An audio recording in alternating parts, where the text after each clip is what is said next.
राधा, उद्या दिवाळी पाडवा आहे ना?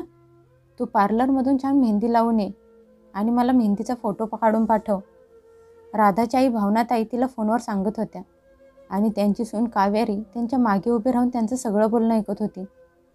तिच्या सासूने जसा फोन ठेवला तशी त्यांची सून कावेरी त्यांना येऊन म्हणाली, आई, मला पण पाडव्यासाठी मेहंदी लावायला पार्लरमध्ये जायचं आहे. हे ऐकून तिची सासू म्हणाली, बाहेर मेहंदी काढायला जायची काय गरज आहे? तू घरातच काढ. आमच्या वेळी आम्ही घरातल्या सगळ्या बायका एकमेकांच्या हातावर मेहंदी काढायला मदत करत असायचो. आमच्या वेळी ही पार्लरची नाटकं अजिबात नव्हती. पैसा काय झाडाला लागतात का? सासूचं बोलणं ऐकून कावेरी रागात म्हणाली, हे सगळं ज्ञान थोड्या वेळापूर्वी कुठे गेलं होतं, जेव्हा तुम्ही तुमच्या मुलीशी बोलत होता? तुमच्या मुलीला पैसे वाचवण्याची शिकवण का दिली नाही? हे सगळे नियम एकट्या सुनेवरच का थोपले जातात? हे ऐकून तिच्या सासूच्या चेहऱ्याचा रंगच उडाला. त्यांना माहीत नव्हतं की त्यांच्या सुनेने त्यांचं बोलणं ऐकलं आहे. त्या रागात सुनेला म्हणाल्या, कावेरी, एखाद्याचं बोलणं असं चोरून ऐकणं हेच संस्कार तुझ्या आईबापाने तुझ्यावर केले आहेत का? अगं, माझ्या पोरीजवळ घरात मेहंदी काढायला वेळ नाही म्हणून मी तिला पार्लरमध्ये जायला सांगितलं. पण तुला घरात काय काम असतं? मोकळी तर बसलेली असतेस. हे ऐकून कावेरी म्हणाली, कोण म्हणालं माझ्याजवळ काम नाही आणि माझ्याजवळ मोकळा वेळ आहे? मी प्रत्येक वेळी बघितलं आहे तुम्ही मुलीमध्ये आणि सुनेमध्ये किती भेदभाव करता आणि जगाला असं दाखवता की मी सुनेला माझी मुलगी समजते. हे ऐकून तिच्या सासूच्या तोंडाला कुलूप लागलं. काही वेळानंतर परत त्यांच्या मुलीचा राधाचा फोन आला आणि त्या फोनवर बोलायला लागल्या. कावेरी रागात तिच्या खोलीत निघून गेली. काही वेळाने खोलीतून बाहेर आली आणि तिच्या सासूला म्हणाली, आई, मी मेहंदी काढण्यासाठी पार्लरमध्ये जात आहे. तिच्या सासूने तिला आवाज देऊन थांबवण्याचा प्रयत्न केला, पण ती मागे न बघता तशीच निघून गेली. पार्लरमध्ये गेल्यावर पण तिची सासू सारखी सारखी तिला फोन करत होती, पण ती मेहंदी काढण्यात बिझी असल्यामुळे तिने सासूचा फोन उचलला नाही. जेव्हा ती तयार होऊन 2 तासांनी घरी परत आली तेव्हा तिची सासू रागात म्हणाली, कावेरी, मी तुला किती आवाज दिला पण तू थांबली का नाहीस? तुला तर कुणाशी देणं घेणंच नाही. कावेरी म्हणाली, मी ऐकलं नाही, जसं कितीतरी वेळा तुम्ही पण ऐकत नाही. आता सांगा, एवढं काय महत्त्वाचं काम होतं? तिची सासू रागात फणफणत म्हणाली, उद्या राधा दिवाळीच्या पाडव्याला आपल्या घरी येणार आहे. जावई बापूंना आज अचानक कामासाठी आठवडाभर बाहेरगावी जायला लागणार आहे. त्यामुळे राधा पाडवा आपल्या घरी साजरा करेल. ती संध्याकाळी इथे येईल आणि मेहंदी पण इथे आल्यावरच लावेल. त्यामुळे छान जेवणाची तयारी कर. कावेरी रागात म्हणाली, आई, तुम्ही जेवण बाहेरून ऑर्डर करा, कारण माझ्या हातावर तर मेहंदी काढली आहे. तिची सासू रागात म्हणाली, मेहंदी काढली आहे तर धुवून टाक. आणि तसंही आजकालची मेहंदी 1-2 तासातच रंगते. हे ऐकून कावेरी हैराण झाली आणि रागात म्हणाली, आई, तुमच्या मुलीसाठी जेवण बनवण्यासाठी मी तर माझ्या हातावरची मेहंदी धुवू शकत नाही. जसं उद्या त्यांचा सण आहे तसाच माझा पण सण आहे. तुम्ही त्यांच्या नादात माझा सण का खराब करत आहात? तुम्ही रवीला फोन करून सांगा, ते ऑफिसवरून येताना जेवण घेऊन येतील. तिची सासू रागात म्हणाली, अगं, पैसे काय झाडाला लागले आहेत का की जेव्हा मनाला आलं तेव्हा तोडता येतात? तू जाणून बुजून हाताला मेहंदी लावून आली आहेस, कारण तू मगाशी फोनवर माझं बोलणं ऐकलं होतं की राधा आज घरी राहायला येणार आहे. त्यामुळे जेव्हा मी मगाशी आवाज देत होते तेव्हा पण तू माझी हाक ऐकली नाहीस. हे ऐकून कावेरीचा चेहरा लाल झाला. ती म्हणाली, आई, सणासुदीला तुम्ही माझा मूड खराब करू नका. मी काहीच ऐकलं नव्हतं की ताई आपल्या घरी येणार आहेत. ही एवढी पण मोठी गोष्ट नाही जेवढी मोठी तुम्ही बनवत आहात. असं म्हणत कावेरी तिच्या खोलीत निघून गेली. तेवढ्यात तिच्या फोनवर नवऱ्याचा फोन आला. तिने कसा तरी फोन उचलला तसा तिचा नवरा म्हणाला, जेवणात काय काय घेऊन यायचं आहे? आई उगाचच भडकले आहे. तेव्हा कावेरीने नवऱ्याला सगळं काही सांगितलं आणि म्हणाली, सण फक्त तुमच्या एकट्या बहिणीचा नाही तर माझा पण आहे. पण तुमच्या आईला फक्त त्यांच्या मुलीचीच काळजी लागलेली असते. रवीने बायकोला समजावून जेवणात काय काय आणायचं ते विचारून फोन ठेवून दिला. कावेरी पण खोलीत बेडवर पडली आणि मग पडल्या पडल्या तिथेच झोपली. 2 तासांनी तिची नणंद राधा घरी आली. तशी तिच्या आईने मुलीला आल्याला तिला मिठी मारली. राधा म्हणाली, आई, वहिनी घरात कुठे दिसत नाही, बाहेर गेली आहे का? तिच्या आईने तोंड वाकडं केलं आणि म्हणाली, तुझी वहिनी हातावर मेहंदी काढून बसली आहे. हे ऐकून राधा तोंड फुगवून म्हणाली, काय? अगं, मी तर विचार केला होता की वहिनी माझ्या हातावर मेहंदी काढेल, पण ती तर स्वतःच हाताला मेहंदी लावून बसली आहे. तिची आई म्हणाली, अगं राधा, काय सांगू तुला, आजकाल कावेरी खूप नखरे करायला लागली आहे. आज तर ती बिनधास्त खोलीत जाऊन झोपली आहे. जेवण पण रवी घरी येताना घेऊन येणार आहे. हे ऐकून राधा तिच्या आईला म्हणाली, आई, माहीत नाही तू गेल्यानंतर इथं माझं काय होणार आहे. वहिनीला तर मला बघून कधीच आनंद होत नाही. हाताला मेहंदी लावून बसली म्हणजे तिला जेवण बनवायला लागणार नाही आणि अजून जाऊन आरामात झोपली आहे. मुलीच्या बोलण्याला होकार देत भावनाताई म्हणाल्या, हो राधा, मला पण काळजी लागलेली असते की माझ्यानंतर तुझं या घरात कसं होणार, ते तर तुला विचारणार पण नाहीत. राधा म्हणाली, आई, दादाला घरी येऊ दे. मी आज या विषयावर त्याच्याशी बोलूनच राहणार. वहिनीतने जेवण बनवल्यानंतर मेहंदी लावली असती तर तिचं काय बिघडलं असतं? तिची आई म्हणाली, हो, तुझ्या भावाकडे तक्रार करायचा हक्क आहे. थोड्या वेळात कावेरी उठून खोलीतून बाहेर आली तशी तिची नणंद राधा म्हणाली, वहिनी, तुझी तर खूपच मज्जा चालली आहे. हातावर मेहंदी पण काढली आणि तुझी झोप पण पूर्ण झाली. तुझा नवरा पण जेवण बाहेरून घेऊन येत आहे. तुझी तर खूप ऐश चालली आहे. कावेरी लगेच समजलं की तिची नणंद तिला टोमणा मारत आहे. ती पण लगेच म्हणाली, अहो ताई, मज्जा तर तुमची पण आहे. तुम्ही तर सणाला माहेरी आला आहात, मग तुम्हाला घरातलं काम पण करायला लागणार नाही. मला तर सणाला माहेरी कोणी जाऊच देत नाही. भावनाताई सुनेचं बोलणं ऐकून खूप चिडल्या आणि रागात म्हणाल्या, कावेरी, ही कुठली बोलायची पद्धत झाली? तिचा नवरा इथे नाही, मग ती सणाला माहेरी येणारच ना? कावेरी पण सासूला उत्तर देत म्हणाली, ताई तर कुठे पण जाऊ शकल्या असत्या. त्यांची थोरली जाऊ आणि नणंद दोघी पण या शहरात राहतात. मग त्यांच्या घरी गेल्या असत्या तरी चाललं असतं. ताई, तुम्ही वाईट वाटून घेऊ नका. मी तर सहज बोलले होते. चला, मी तुमच्या दोघींसाठी चहा बनवून घेऊन येते. असं म्हणत कावेरी किचनमध्ये निघून गेली. सुनेचं बोलणं तिच्या सासूच्या मनाला सुईसारखं टोचलं. राधा पण रागाने लाल झाली होती. राधा आईला म्हणाली, आई, वहिनीचे तोंड तर खूप सुटायला लागलं आहे. तू तिला काही बोलत का नाहीस? तेवढ्यात कावेरी चहा घेऊन आली आणि नंद्याचे बोलणे ऐकून म्हणाली, अहो ताई, करावं तसं भरावं, ही म्हण तर तुम्हाला माहीतच असेल ना? सुनेचं बोलणं ऐकून तिची सासू रागात तिला म्हणाली, कावेरी, जास्त बोलायची गरज नाही. चहा प्यायचा झाल्यावर गपगुमानं राधाच्या हातावर मेहंदी काढ. जेवण रवी बाहेरून घेऊन येतच असेल, तो आल्यावर जेवण पण वाढायला घे. कावेरीच्या मनात नंदेच्या हातावर मेहंदी काढायची अजिबात इच्छा नव्हती. तेवढ्यात तिची सासू उठून त्यांच्या खोलीत गेली आणि परत येताना हातात एक डब्बा घेऊन आली. तो उघडत म्हणाली, अगं राधा, तू सणाला घरी आली आहेस म्हणजे काहीतरी गिफ्ट तुला द्यायला लागणार. माझ्याजवळ या सोन्याच्या बांगड्या आहेत. याला माझ्याकडून तुला पाडव्याचं गिफ्ट समज. जशा त्या बांगड्या कावेरीने बघितल्या तशी कावेरी म्हणाली, या बांगड्या तर मला माझ्या लग्नात आत्या सासूबाईंनी दिल्या होत्या. हे ऐकताच पटकन राधाने त्या बांगड्या आईच्या हातातून घेतल्या आणि म्हणाली, आई, या तर खूपच छान बांगड्या आहेत.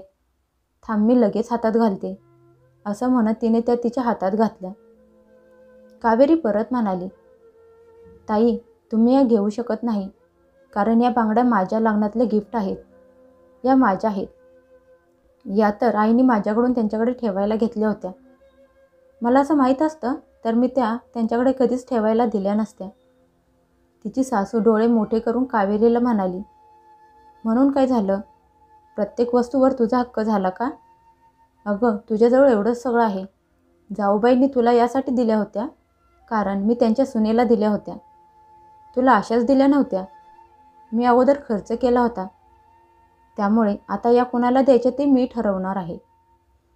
कावेरी रागात म्हणाली, मग यात माझी काय चूक आहे? लग्नातल्या वस्तूंवर सोन्याचा हक्क असतो. मी तर या बांगड्या सोडून बरंच काही तुमच्याजवळ ठेवायला दिलं होतं. आज मला ते सगळं परत पाहिजे होतं, कारण उद्या माझा पण दिवाळीचा पाडवा आहे. तिची सासू रागात म्हणाली, आता हे काय नवीन नाटक चालू केलंस? जे तुझ्याजवळ दागिने आहेत तेच उद्या तू घाल. उगाच घरात नवीन तमाशा सुरू करू नकोस. कावेरी रागात उठून उभी राहिली आणि म्हणाली, आता तर मी माझे सगळे दागिने परत घेऊनच राहणार, नाहीतर तुम्ही सगळे असेच वाटून टाकाल. हे ऐकून राधा म्हणाली, अगं बहिणी, हे तर सगळं चालतच असतं. यात वाईट वाटून घ्यायची काय गरज आहे? तुझा पहिला दिवाळीचा पाडवा आहे, मग तू घरात गोंधळ का घालत आहेस? यावरून सुनेचे संस्कार कळतात. कावेरी रागात म्हणाली, मला पण तुमच्यावर असलेले संस्कार दिसले. तुम्हाला माहीत असून पण की या बांगड्या बहिणीच्या आहेत तरी हातात घालून मिरवत आहात. पण मला माझं सामान परत घ्यायला येतं, असं म्हणत कावेरी खोलीत निघून गेली. तशी राधा तिच्या आईला म्हणाली, आई, बहिणीने तर तोंड वाकडं केलं आहे. आता माझ्या हातावर मेहंदी कोण काढणार? तिची आई म्हणाली, मी काढते माझ्या मुलीच्या हातावर मेहंदी, तू काळजी करू नकोस. तिच्या आईने बाजूच्या पार्लरमध्ये फोन करून राधाच्या हातावर एका मुलीला मेहंदी काढायला घरी बोलावलं. काही वेळाने कावेरी खोलीतून बाहेर आली आणि त्या पार्लरमधल्या मुलीला नंदेच्या हातावर मेहंदी काढताना बघून हैराण झाली. हे बघून कावेरीचा राग आभाळाला पोहोचला. ती बडबड करत म्हणाली, अरे वा, मला द्यायला यांच्याजवळ पैसे नव्हते आणि स्वतःच्या मुलीला घरात पार्लरमधल्या मुलीला बोलून मेहंदी लावायची चालली आहे. मी तर आता यांना असं सोडणारच नाही. कावेरीच्या मनात सासूबद्दल खूप राग भरला होता. तिच्या लग्नाला 8 महिने झाले होते आणि तेव्हापासून सासूचं बोलणं ऐकून घेत होती. प्रत्येक गोष्टीवरून टोमणे आणि प्रत्येक गोष्टीवर तिचे संस्कार काढले जात होते. घरातली सगळी कामं करून पण तिची सासू म्हणायची, काय काम करते? काहीच नाही. माझ्या राधाला बघ कशी छान घर सांभाळत आहे. सकाळी 11 वाजेपर्यंत तिची घरातली सगळी कामं करून झालेली असतात. आणि एक तू महाराणी आहेस. घरातल्या कामात सगळा दिवस घालवत असतेस, तरी पण काम होत नाही. जेव्हा सासूचं बोलणं कावेरी ऐकून ऐकून थकली, तेव्हा तिने सासूला उत्तर द्यायला सुरुवात केली. ती म्हणाली, आई, सासर सांभाळायचं ट्रेनिंग कुठं मिळत नाही, त्यामुळे मी पण कुठून शिकून आले नाही. त्यामुळे मी इथे आल्यावर ते पूर्ण करायचा प्रयत्न करत आहे, पण तुम्हाला काहीच आवडत नाही.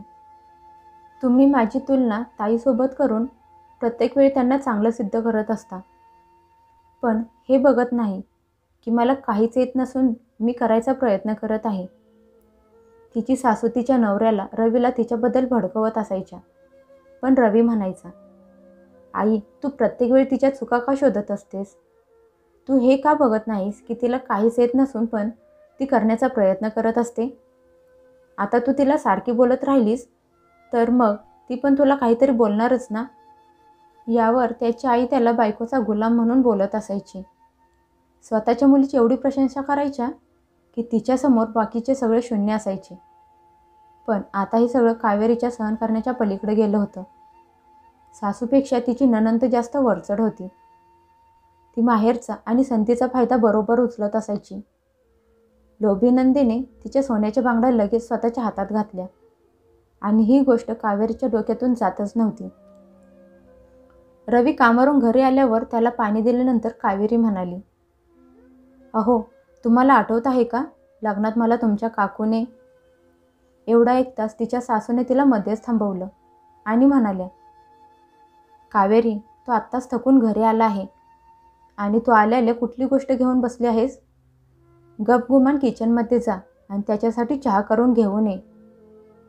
तू आल्याला त्याचं डोकं का खराब करत आहेस?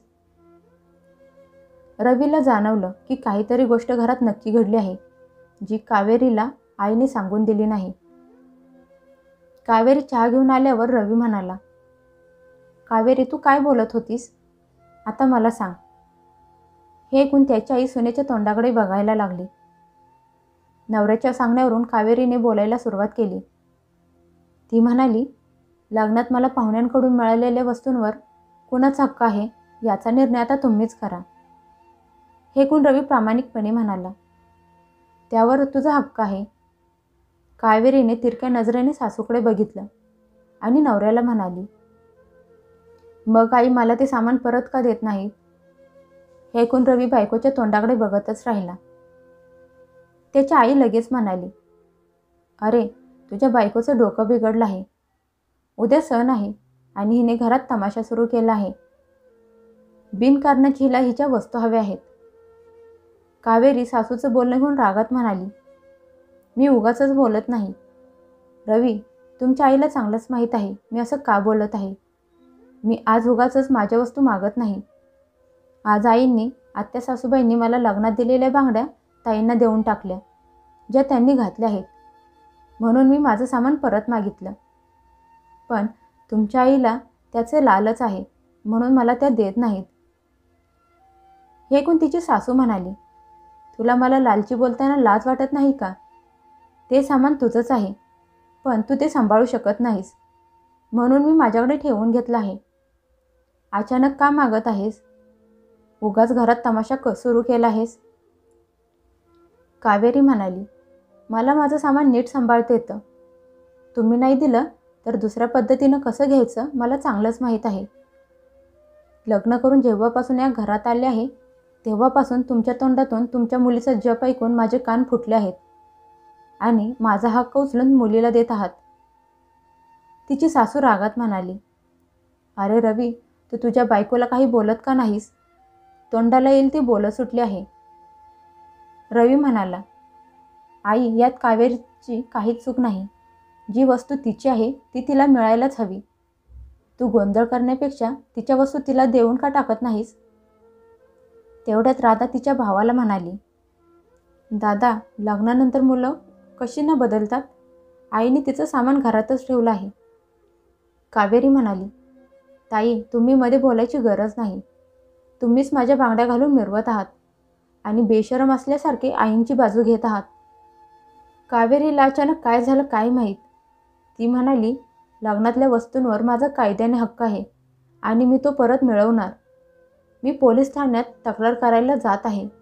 बघतेच मी माझ्या वस्तू मला परत कशा मिळत नाहीत. असं म्हणत कावेरी घरातून निघून गेली आणि रवी तिला आवाज देत राहिला. त्याची आई म्हणाली, अरे ही काय बोलून गेली? आता काय सगळीकडे आमचं नाक कापून मगच शांत बसणार आहे का तुझी बायको? रवी रागात खाली बसला आणि म्हणाला, आई, तुला काय फरक पडतो? जर तू तुझ्या सोन्याच्या वस्तू तिच्यासमोर उचलून तुझ्या मुलीला देत होतीस तेव्हा काय नाही विचार केलास? आता जे व्हायचं आहे ते होऊ दे. त्याची आई सारखी सारखी दाराकडे बघत होती. मुलाला म्हणाली, रवी, तू तिला फोन करून घरी परत बोलवून घे. मी तिला तिचं सगळं सामान परत देते, पण घराची इज्जत जायला नको. राधाने तिच्या हातातल्या बांगड्या काढून भावाच्या हातात दिल्या आणि म्हणाली, मी तर माझ्या घरी जाते. मला माझी इज्जत घालून घ्यायची नाही. रवी म्हणाला, राधा कुठे निघालीस? जर कावेरी पोलिसांना घेऊन तुझ्या सासरे आली तर काय करशील?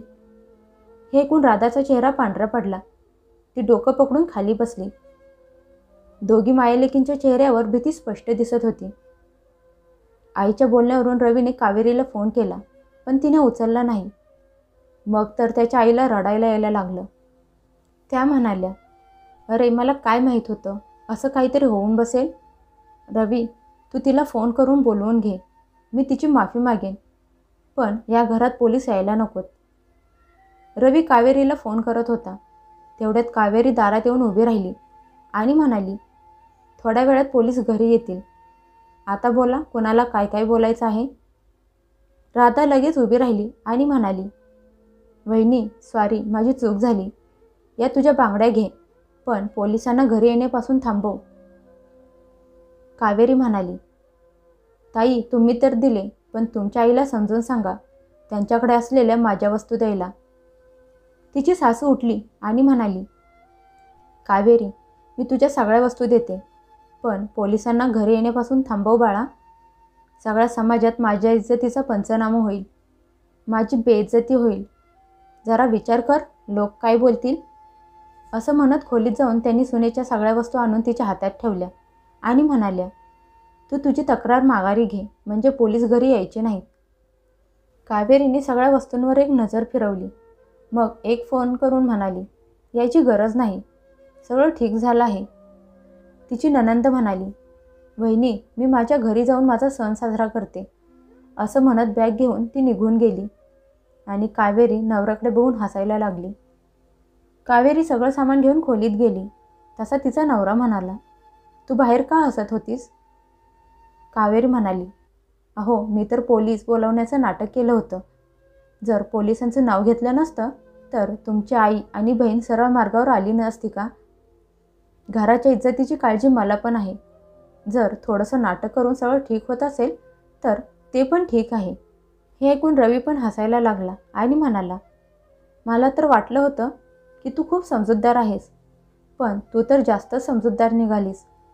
त्या दिवसानंतर तिच्या सासूने तिला त्रास द्यायचं सोडून दिलं, कारण त्यांना समजलं होतं की त्यांची सून कधी पण पोलिसांच्या जवळ तक्रार करायला जाऊ शकते.